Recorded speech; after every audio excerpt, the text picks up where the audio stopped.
nina imani kwa yote niliyowahi kukuahidi, sijawahi kukuangusha hata moja. Nachukia sana ninaposikia familia ya fulani imelala njaa kwa sababu ya mambo ambayo yasiyoeleweka. Sifanyi kwa hasara, mbali ninafanya kwa faida yangu pamoja na familia yangu, ukiwemo na wewe mama. Kwa maneno hayo mwanangu, umenifurahisha. Umenifurahisha sana. Kama endapo ni ya ukweli, yanatoka dhati kwenye moyo wako, unavyoyasema na unavyoyaahidi, basi mimi nashukuru sana mwanangu. Sina shaka na wewe. Kama utaenda hivyo nilivyokulea. Sawa. Mambo yatakuwa vizuri sana. Unajua mama, baada ya kupeleka ombi hili kwa mke wangu, alipolalamika sana, nikabakiza mtu huyu ambaye ni mama yangu, kwamba baada ya kusikia hili mama anaweza akalichukuliaje. Lakini kama leo hii mama yangu ndo ananibariki kwa mikono yake miwili, kwamba yani mama, sina cha kusema. Alafu mama, nakusikiliza mwanangu. Nilikuwa napenda na wewe uwe mwigizaji. Mimi niwe mwigizaji? Ndio mama. Siwezi hiyo kazi, maana mimi naaibu sana mwanangu. Najua utasema hivyo, lakini pia tambua na mimi nilikuwa hivyo hivyo. Kweli? Ila kwa director niliye naye akikuelekeza vizuri mama, nina imani naweza. Basi nitafurahi sana kama nitaweza na mimi kuwa mwigizaji. na kama director akihitaji mama mtu mzima, nitamwambia ucheze wewe mamangu. Mimi nicheze? Kwenye movie utaweza? Utaweza. Basi kama nitapata uelekezi utaweza basi na mimi. Mwenyewe mama. Na umeanza kunishawishi. Ninaweza chochote. Na umeanza kunishawishi. Na mimi nishawishike. Kwa sababu ninaiona sanaa ilivyo nzuri. Ni nzuri. Na ukiangalia mama wewe mwenyewe na elimu uliko nako, na hisi utaweza mama. Nitashukuru sana basi na mimi nikawa msanii. Mama, naomba usiniangushe. Sikuangushi mwanangu. Sasa ni kama masiara. Unasikilini ndani. Unajisikiaje unapoziangalia kazi za Kanumba? Unafurahi. Unafurahi sana. Na unahisi nini kama mwanao akawa kama Kanumba? Siku hiyo na mimi nilikuwa ukafikia hiyo level ya Kanumba. Nitafurahi sana. Na mimi nitajisikia mama fulani naye. Nimezaa msanii mkubwa. Nitakuwa natembea huko njiani na ringa mama fulani hiyo. Basi mama, mimi ngoja nikuache. Maana baada ya kufika mke wangu kuna kazi nilikuwa ninaifanya, lakini kutokana na jinsi ninavyokuheshimu mama, ilibidi niache. Kwa hiyo mama, mimi nikuache nirudi kwenye ile kazi yangu. Haya. Mimi mama naomba niondoke.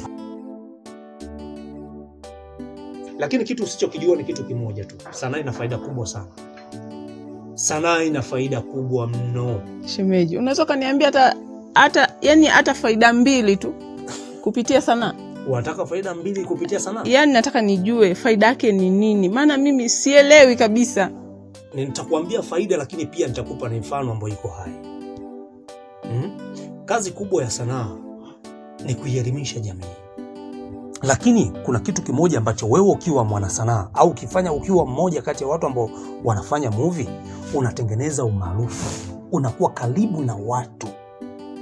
Ukishatengeneza umaarufu, una uwezo wa kuanzisha biashara zikaenda kupitia umaarufu wako. Watu wanasema nakwenda kumwangalia Sholo.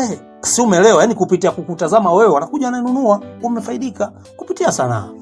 Kuna mfano mmoja, kuna huyu mdada nani ambaye yuko Dar es Salaam, Shilole. Shilole wewe ana mgahawa, si ndio? Unafanya vizuri, unatambulika Tanzania nzima. Si kwa sababu ya juhudi eti za kusema anauza, hapana, ni kwa sababu ya umaarufu aliyoutengeneza kupitia tasnia ya uigizaji, ya uimbaji pia. Huu ni mfano mzuri ambao wanawake wengi mnatakuwa muige. Yule ni binti jasiri. Ametoka huko Igunga akiwa bado binti kabisa, kaja Dar es Salaam, anafanya kazi za ndani. Lakini hivi tunavyozungumza anafanya biashara zake baada ya kupata umaarufu kwenye sanaa. Leo mgawa wako unatambulika Tanzania nzima. Nani aliyekuwa anaweza kuamini kupitia hiki kitu? Jiamini, fanya kazi, njoo uigize, weka akili, weka kilini, weka nadhiri. Lengo lako ni nini? Kuwa msanii mkubwa, kutengeneza umaarufu, uisaidie jamii kwa kujifunza kupitia kipaji unachopewa na Mwenyezi Mungu. Hivyo. Kwa shemeji, unaamini mimi nikifanya sana nitaweza kweli? Yeah. Shemeji, ungetujua sisi wa Tanzania tunapenda watu wa aina gani? Tunapenda kuangalia kwenye TV watu wazuri, wenye shape nzuri, warefu. Mashallah. Wewe unaweza. Kwa shemeji, unaamini mimi naweza ukinifundisha? Kazi ya director ni kumwelekeza msanii afanye anachotaka kukifanya. Mimi nipo kwa ajili ya kuwa direct. Yaani niko huku kwa ajili ya kufanya hiyo kazi. Kwa jiamini. Si umenielewa? Basi kwa hiyo kesho tunatarajia kuanza moja kwa moja project yetu. Kwa hiyo tafadhali usiniangushe. Usiniangushe. Naomba tukashiriki pamoja. Sawa? Sawa shemeji. Asante, ukweli nimefurahi kwa sababu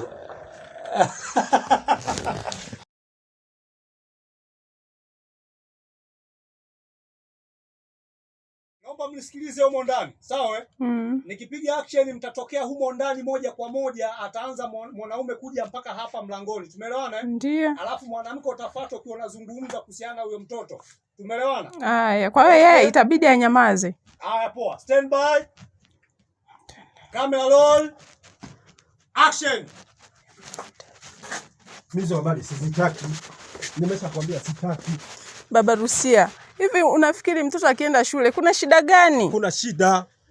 Mimi mtoto wangu nataka akue aolewe. Swala la shule wapi na wapi? Pause. Wewe kama huwezi kuvumilia toka hapo. Hem, tokeni mnatusumbua bana. Naomba turudie nani? Okay. Hebu nipe pause. Tuongeze tempo. Yaani huyu wale seka. Huyu wale kolola. Unalala kwa hiyo tabiri.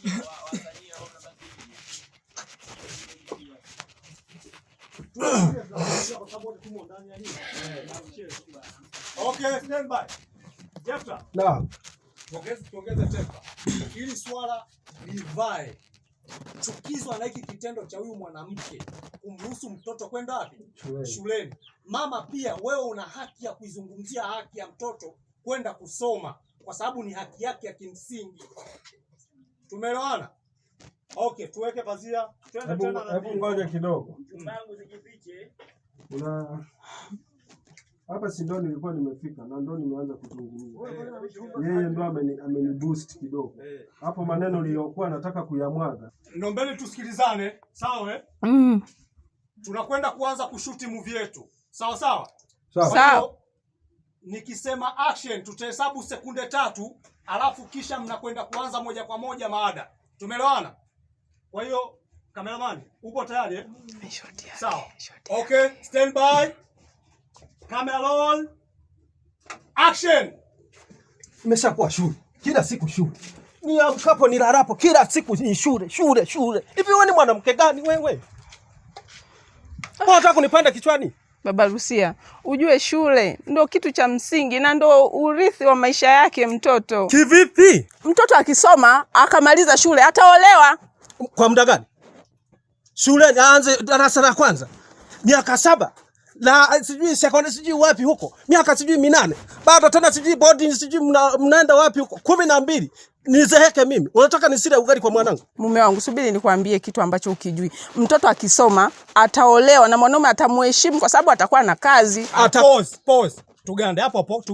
Tunachotakuwa sasa, kwa sababu wewe ni mama, atakuwa uitetee thamani ya mwanamke ama thamani ya mtoto kwamba ana haki ya kwenda kusoma. Tumeelewana? Madam, wewe hapa ni mama. Sawa? Anayezungumziwa huyu mtoto ni mwanao wewe. Jitahidi kuwa na uchungu, alafu uweze kumuelezea vizuri huyu mtoto. Tumeelewana? Kwa sababu unachokizungumza hapa, kuna watu wengine kule watakwenda kujifunza. Tumeelewana? Kwa hiyo tetea hoja yako. Usiwe na pointi moja tu kwamba eti mtoto akikua ataolewa. Hapana, tuambie huyu mtoto akikua akisoma atajitambua. Si ndio? Kwa hiyo akishajitambua atafanya nini? Atakuwa na haki ya kufanya kila ambacho yeye anastahili kufanya. Kama ni mwanaume atapata. Tumeelewana? Kwa hiyo tuanze nyuma kidogo, baba anza nyuma kidogo, alafu kisha utakuja na pointi ili uweze kumshawishi mume wako. Lakini mwisho wa siku kitu kimoja tu cha kuzingatia, wewe ni mwanamke na huyu ana mamlaka. Uwe chini kidogo, utakuwa chini, alafu wewe utamtaka mtoto afatwe na arudishwe nyumbani, asiwe shuleni. Tumeelewana eh? Okay. After short action. Hivi mume wangu nafikiri sasa atasoma hata yani samahani. Hapo twende. Mume wangu yule ni mtoto wetu sisi. Akisoma atakuja kutusaidia sisi baadaye. Sio kwenda kuolewa, sio suruhu. Twende. Baba Lucia naomba aende shule. Akimaliza shule sawa, atapata kazi, mwanaume atakayempenda atamuoa. Kwanza wataheshimiana kwa sababu tayari ana kazi. Huoni sasa hivi jamani, hata madarakani wanawekwa wanawake. Mume wangu jitahidi basi mtoto asome, apate haki yake, mpe haki zake za msingi. Huo ndo urithi wa maisha yake. Mama Rusia na mume wangu. Kipindi ninakuoa mimi, nilikuwa na elimu? Nilikuwa na kazi gani? Kwa nini ulinipenda? Wewe ni mwanaume. Tofautisha maisha ya zamani na ya sasa hivi. Maisha ya sasa hivi tunapambana, mwanamke na mwanaume tunasaidizana. Mwanamke atakapokuwa tegemezi tu kwa mwanaume, mwisho wa siku ndo dharau zinazidi. Sasa mtoto wetu inatakiwa na maisha mazuri, mwisho wa siku atulee sisi. Hivi Mama Rusia, kuna watoto wangapi humu kijijini wamesoma na hawana kazi? Hapana, walikuwa wanazuiliwa kama wewe unavyozuia mtoto wako asiende shule. Ndio maana huyu mtoto wa kwa mzee Andrea huyu hajasoma. Okay, tumalize scene. Action. Huyo mtoto wa kwa mzee Andrea hajasoma. Ana elimu zake za kutosha na bado hana kazi. Mbona ameolewa na tayari ana ndoa yake ni nzuri? Kila siku imeshakuwa shule. Swala la shule mimi silitaki. Kama mimi ni mwanaume wako, swala la shule silitaki. Sheria zipo. Nitafanya kila njia imradi mwanangu asome. Basi tutaona. Unataka kunipanda kichwani wewe? Tutaona sasa. Lazima utoke hapa nyumbani kwangu na huyo mwanao. Baba zako. Okay, close zako. Unaona mama? Ndio kama hivyo. Lakini kuna mambo mengine. Ukisikiliza sana maneno ya watu, unaweza ukahama kwenye nini? Kwenye mfumo. Unaona? Ni kweli kabisa mwanangu. Kwa hiyo kuna mengine unakuwa tena ukiyasikia unaishia. Kweli kabisa. Na mimi mama naomba nikuache. Kabla hujaondoka mwanangu, kweli kuna jambo nilikuwa nataka nikuulize. Jambo gani tena mama? Hivi mwanangu, ili swala la kushuti movie yenu umeshaanza? Ni kweli tumeshaanza kushuti mama. Na kwa sasa hivi tunaelekea mwishoni. Mmekaribia kumaliza? Ndiyo mama, lakini pia mama, jambo la kufurahisha zaidi. Hivi unaweza ukaamini kuwa na mwinga wako sasa hivi ni mwigizaji? Mwigizaji?